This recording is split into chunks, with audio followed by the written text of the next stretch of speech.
Hello दोस्तों, स्वागत है आपका एक और नए एपिसोड में। आज के एपिसोड में हमने देखा कि सीमा समायरा को डांट रही थी और वो बोल रही हैं कि तुम कॉलेज में पढ़ाई करने गई थी या प्यार ये सब करने गई थी। तभी समायरा बोलती है, नहीं मैंने तो ऐसा कुछ भी नहीं किया। तभी पीछे से सिड आता है और वो पीसी माँ की सारी बातें सुन लेता है। तभी सिड बोलता है, अरे पीसी माँ आप इसे क्यों डांट रही हो? इसमें इसकी कोई गलती नहीं है और जो भी कुछ हुआ है हम दोनों की मर्जी से हुआ है। तभी पीसी माँ बोलती हैं कि हम सब तो बंगाली हैं और नॉनवेज भी खाते हैं। क्या तुम्हें ये सब बनाना आता है? तभी सिड बोलता है, हाँ हाँ इसे बहुत अच्छा नॉनवेज बनाना आता है और अपने बर्थडे में तो इसने ही चिकन बनाया था। तभी पीसीमा बोलती है कि चलो मुझे रेसिपी बताओ। तभी सिड बोलता है, हाँ हाँ बताओ बताओ। तभी समायरा बोलती है, सबसे पहले चिकन काटते हैं। तभी पीसीमा अचानक जोर से बोलती है, क्या सबसे पहले चिकन काटते हैं? तुम खुद काटोगी? उससे पहले उसको साफ नहीं करोगी? तभी वो बोलती है, हाँ हाँ हाँ पहले साफ करेंगे तब काटेंगे। तभी सेठ बोलता है, हाँ हाँ इसको पूरा आता है, इसने बनाया था। तभी पीसी माँ बोलती हैं, ठीक है अगर तुम्हें आता है तो अच्छी बात है, पर शादी के बाद तुम इसका अच्छे से ख्याल रखना। मैं तो यहाँ कभी कभी आती हूँ, तुम्हें ही इसके साथ जिंदगी भर रहना है। तभी इतना बोल के वो दोनों बाहर चले जाते हैं और बाहर आते ही समायरा जोर जोर से तकिए से सिड को मारने लगती है और वो कहती है, मैंने तुमसे कब कहा कि मुझे चिकन बनाना आता है? तभी सिड बोलता है कि अरे नाराज मत हो, मैं हूं ना, मैं बना दिया करूंगा जब भी पीसीमा घर आया करेंगी। तभी वो बोलती है, ठीक है, और दोनों पार्टी करने चले जाते हैं। तभी हम देखते हैं दूसरी तरफ तृप्ति अपने पति से कह रही होती है कि ऐसा कहीं होता है क्या? सबसे मैंने अलग अलग पूछा कि मिहिर कहाँ है, पर किसी ने भी नहीं बताया। भला कोई ऐसा करता है क्या अपनी ही पोती की सगाई में ना आए?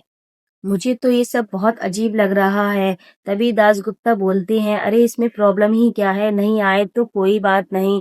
पर तृप्ति फिर उसे भड़काने की कोशिश करती है और बोलती है, अरे हमारे इतने सारे मेहमान हैं, अगर कोई पूछने लगेगा तो फिर हम क्या बताएंगे? और पीसी माँ भी तो हैं, अगर उन्होंने पूछ लिया तो उन्हें क्या जवाब देंगे? तभी दासगुप्ता उसकी बातों में आके करण के पास पहुंचता है और उससे मिहिर के बारे में पूछता है। और दासगुप्ता बोलते हैं कि हम अपने बेटे की शादी यूएस में करना चाहते हैं। हमारा इकलौता बेटा है, हम उसकी शादी यूएस में करेंगे। तभी तृप्ति बोलती है, हाँ हाँ हमारे सारे मेहमान भी वही हैं।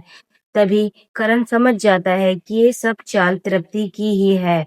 अब उसने सुभाष को भी अपने बस में कर लिया है और वो इसीलिए अमेरिका में शादी करना चाहती है, क्योंकि वो पापा के बारे में पता लगाना चाहती है।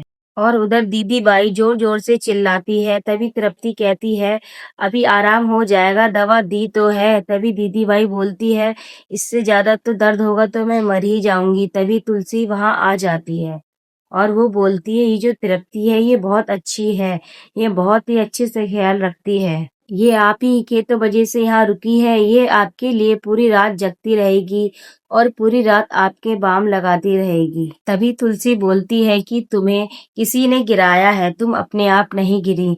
तभी तृप्ति एकदम सोचने लगती है, क्या इसने मुझे देख तो नहीं लिया? तभी तुलसी बोलती है कि जब तुम मंदिर में गई, जब तुमने दर्शन किए, जब तुम बाहर निकली तो अचानक से तुम गिर गई, इसका मतलब ये सब भगवान की ही मर्जी थी। भगवान ये चाहते थे कि तुम यहाँ और रुको, तभी हमारी अच्छे से जान पहचान बढ़े। तभी दीदी बाई बोलती है, हाँ ये तो सही बोल रही हो तुम।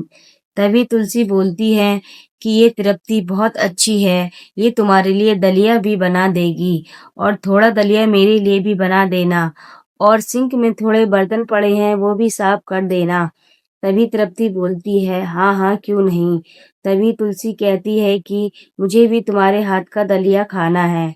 तो तृप्ति कहती है कि हाँ हाँ अभी तो बहुत कुछ खिलाना बाकी है। और तृप्ति बाहर आते हुए बोलती है, अभी तो दलिया खाइए तुलसी मैया, अभी तो तुम्हें मुंह की भी खानी है और अभी तो मैंने कुछ ऐसा किया है कि तुम कहीं की भी नहीं बचोगी और कुछ भी खाने लायक भी नहीं बचोगी।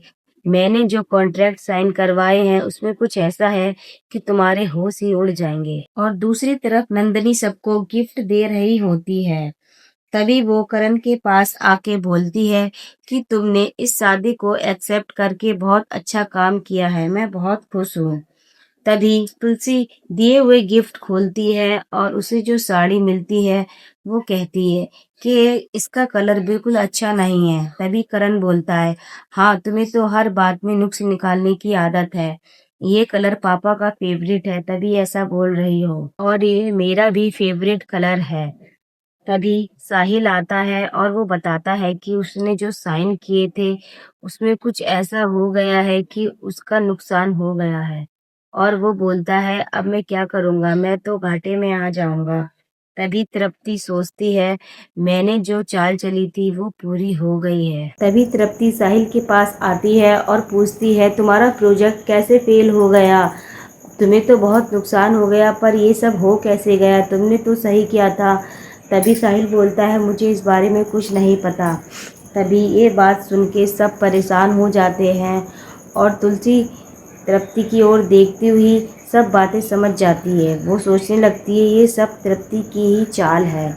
अब देखते हैं अगले एपिसोड में क्या होगा तृप्ति का अगला निशाना।